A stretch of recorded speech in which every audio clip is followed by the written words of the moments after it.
শুধু হিমালয় থেকে এসছেন কালিকানন্দ সরস্বতী মহারাজ।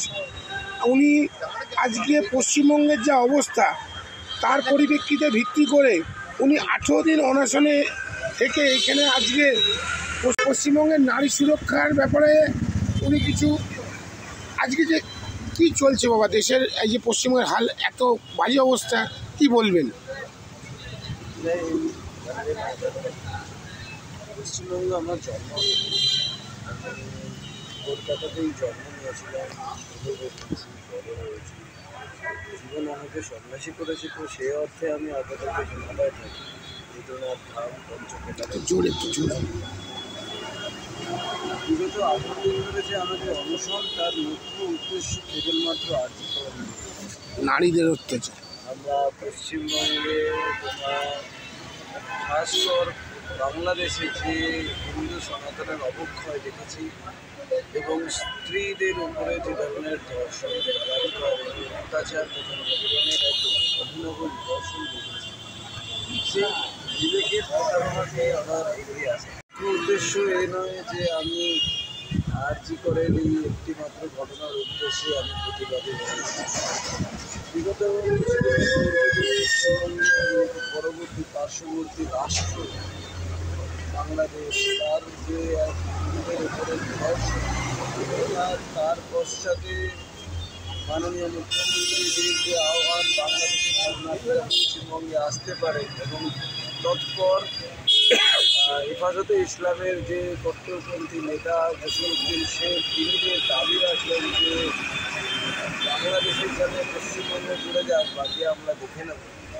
এহেন পরিস্থিতির মধ্যেই আমাদের শিক্ষাক্ষেত্র, খাদ্যক্ষেত্র, এটা অন্যান্য সকল স্বাস্থ্যক্ষেত্র, সকল বিভাগেই যে ব্যাপক অবনতি, আমার নিজেকে বিবেকের তাড়নাতেই আগে নিয়ে এগিয়ে আসতে বলেছে কি আমাকে আমার বাংলা মায়ের জন্য দাঁড়ানো উচিত। সেই মানবিক বিবেকের তাড়নাতে আমি এগিয়ে এসেছি আহ্বানে, যাতে নারীদের সুরক্ষার জন্য কমসে কম একটা সামান্যতম আমার বিবেক আওয়াজ হবে, সেই জন্যই আমার এই বিগত পশ্চিমবঙ্গ বাংলাদেশের যে পরিস্থিতি, হিন্দুদের বাস করা দায় হয়ে যাচ্ছে, পশ্চিমবঙ্গে কি আস্তে আস্তে সেই জায়গাটা চলে আসার জায়গা চলে আসছে? একদমই সম্পূর্ণ। আপনি ভেবে দেখুন না, এই আজকে দুর্গাপূজাতেও আমাদের পশ্চিমবঙ্গে অনেকগুলি দুর্গাপূজাকে বাতিল করে দেওয়া হয়। আমাদের পশ্চিমবঙ্গে যে দাদাগিরি করনেওয়ালা ব্যক্তি, সে দাদাগিরি করতেওয়ালা সৌরভ গাঙ্গুলি মাননীয়, তিনিও বলছেন একটি ছোট ঘটনা মাত্র। তার অর্ধাঙ্গিনী মাননীয় ডোনা গঙ্গোপাধ্যায়, যিনি বিদেশে গিয়ে নেচে আসতে পারেন কিন্তু আমাদের রাজ্যের কোনো ধর্ষণের ঘটনায় চলতে থাকেন, রেপ তো হতেই থাকে। ঠিক সেই সুবাদেই আমাদের হুমায়ুন কবিরের মতন নেতারা বলতে থাকেন আমরা সত্য, তোমরা তিরিশ মুর্শিদাবাদে। এটার একটা কারণ কি সেকুলারিজম? সেকুলারিজম নেই আমাদের, এটা তুষ্টিকরণ, অ্যাপিজমেন্ট। যে তুষ্টিকরণের রাজনীতি আপনারা চালিয়ে আসছেন। আপনারা তাজিয়ায় মহরমে বের করার সময় আপনারা ব্যবহার করতে দিচ্ছেন সকল সুযোগ, সকল কিছু। আপনারা আমাদের মাননীয় মেয়র ফিরহাদ হাকিম বলছেন যে যাদের কাছে ইসলাম পৌঁছায়নি তারা দুর্ভাগ্য, তাদের সেই বাঙালিদের কাছে ইসলাম পৌঁছানো উচিত। এর তুষ্টিকরণ ছাড়া আর কি। আপনি নচিকেতাকেই ভেবে দেখুন না, কিছুদিন বাদে গিয়ে এক অনুষ্ঠানের মধ্যে নচিকেতাও তার কাঁধের যে গামছা বা রুমাল যেটা রাখতেন তার রঙও বদলে ফেলেছেন। এখন তিনি ব্র্যান্ডেড সবুজ রঙ করেই বেরোন, তো দর্শাচ্ছে যে সমাজ কোন দিকে নিয়ে যেতে চাইছে। আমাদের একটা জিনিস খুব ভাবায় আমাকে, আমি এই জিনিসটা ওয়েস্ট বেঙ্গলে দেখেছি। এটার প্রতিবাদ তো হিন্দুরা কি তার জন্য কি কিছুটা দায়ী? কেননা আমি কোনো এর ওপরে যাচ্ছি না, তারা আজকে ভগবান সবার কাছে সমান, তারা আজকে রাস্তা জুড়ে আজকে ভগবানকে ডাকতে বসলে পুলিশ পাহারা দেয়, কিন্তু হিন্দুদের সেটা হয় না কেন? এর একটি মাত্র কারণ তুষ্টিকরণ। তুষ্টিকরণ অ্যাপিজমেন্ট। তারা যখন ভগবান তো সবার সমান, তার রাস্তাকে বন্ধ করে তারা ভগবানকে ডাকতে লাগে, তার জন্য ওয়েস্ট বেঙ্গল পুলিশ তাদের পাহারা দেয়। এই ওয়েস্ট বেঙ্গল পুলিশ এক অভয়ার মৃতদেহ সৎকারের জন্য লাইন টপকে তার শরীর জ্বালিয়ে দিলেন।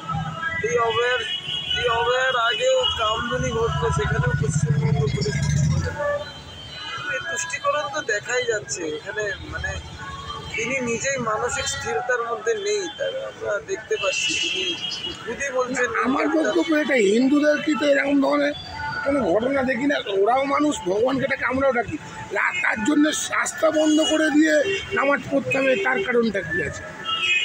দেখুন, এক বিকৃত মানসিকতা। আমি এখন মানে এক দেশের কাছে এর থেকে বেশি আর কিছু বলতে চাইবো না, কারণ আমরা মানে ফ্রিডম অফ স্পিচের নামে দাঙ্গা ফেলাতে পারি না। কিন্তু এক বিকৃত তুষ্টিকরণের রাজনীতিটা আমরা চালিয়ে আসছি।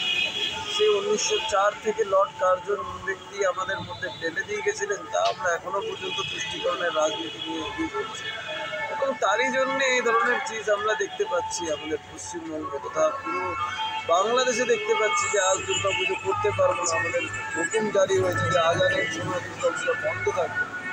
তো এর তুষ্টিকরণ ছাড়া আর কি বলতে পারেন? যদি আপনি একজন পত্রকার হিসেবে সেকুলার হতে হয়ে আপনি যে বলছেন যে ভগবান সকলের জন্য এক, সে সামনের ব্যক্তিটাকেও তো বুঝতে হবে সে কথাটা। আপনারা কাশ্মীরে দেখেছেন সেখানে কি ঘটনা ঘটেছিল 1990। বাংলাদেশে আজ হয়েছে, পশ্চিমবঙ্গে খুব শীঘ্র হতে পারে, দেখাই যাচ্ছে। ব্রাহ্মণদের মানে সনাতনী ব্রাহ্মণদের ধরে শেষ করা হয়েছিল কাশ্মীরে, একটা ঘটনা এখন ঘটেছে।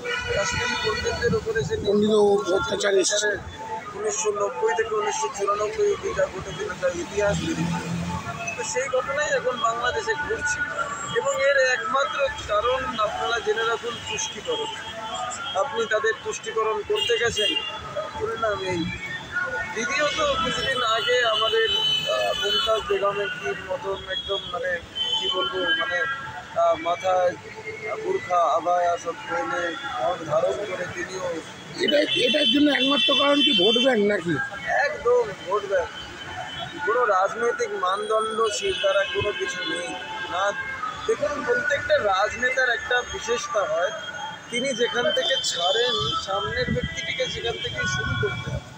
তো দিদি যেখানে নিয়ে যাচ্ছেন, মাননীয় মুখ্যমন্ত্রীজি যেখানে নিয়ে যাচ্ছেন রাজনৈতিক ঘরানা, যেখানে গিয়ে উনি ছাড়বেন, তিনি বললেন আমরা ইস্তফা দিতে রাজি আছি, যেখানে গিয়ে তিনি ছাড়বেন সেখান থেকে শুরু করতে পারাটা কঠিন হয়। এটা দিদি বুঝতে পারছেন না, মাননীয় মুখ্যমন্ত্রীজি বুঝতে পারছেন। আমি মনে করি দিদি বুঝতে পারছেন, কারণ দিদিরই একজন সতীর্থ, দিদি নাম্বার 1 করতেন। তিনি কোনো এক জায়গায় বন্যা দুর্গতদের দেখতে গিয়ে বলে দিলেন যে কুইন্টাল কুইন্টাল জল আসছে।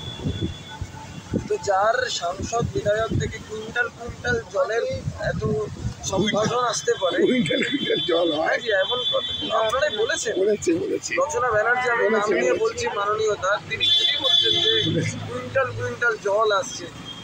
ধোঁয়া ধোঁয়া, যাদের আইকিউ লেভেল এই ধরনের, তাদের কাছ থেকে আপনি কি আশা করেন? তারা বাংলাকে, আপনি ভেবে দেখুন একটা ছোট্ট আমি একটা বলবেন, এই অনশন মঞ্চ থেকে আপনি প্রথম দিন থেকে আসেন, আজকেও বক্তব্য রাখলেন, তা এই যে বিচার, এতদিন ধরে মানুষ বিচারের আশায় বসে আছে, বিচারটা কি আসলে পাওয়া যাবে? বিচারটা কীভাবে পাবো আমরা জানি না, তবে এবার মানুষ মনে হয় চাইছে দোষীদের জনতার হাতে ছেড়ে দেওয়া। দোষীদের আর ওইভাবে শাস্তি দিলে মনে হয় জনতার চুপ করবে না। এতদিন সবাই বলছিল উই ওয়ান্ট জাস্টিস, এখন সবাই বলছে উই ডিমান্ড জাস্টিস। আর এই জাস্টিস জাস্টিস চাই, জাস্টিস জাস্টিস বলতে বলতে তারপরেও পশ্চিমবঙ্গে কতগুলো ঘটনা ঘটে গেছে। আজকে যে জুনিয়র ডাক্তার, তাদেরকেও বেঁধে দিচ্ছে, তাদেরকেও করতে দিচ্ছে না। আপনি ডাক্তারের কথা বলছেন, আজকে তো প্রার্থী আমার রইলো মাননীয়ার কাছে, যেখানে যে আমাদের রাজ্যে পুলিশ সুরক্ষিত নয়,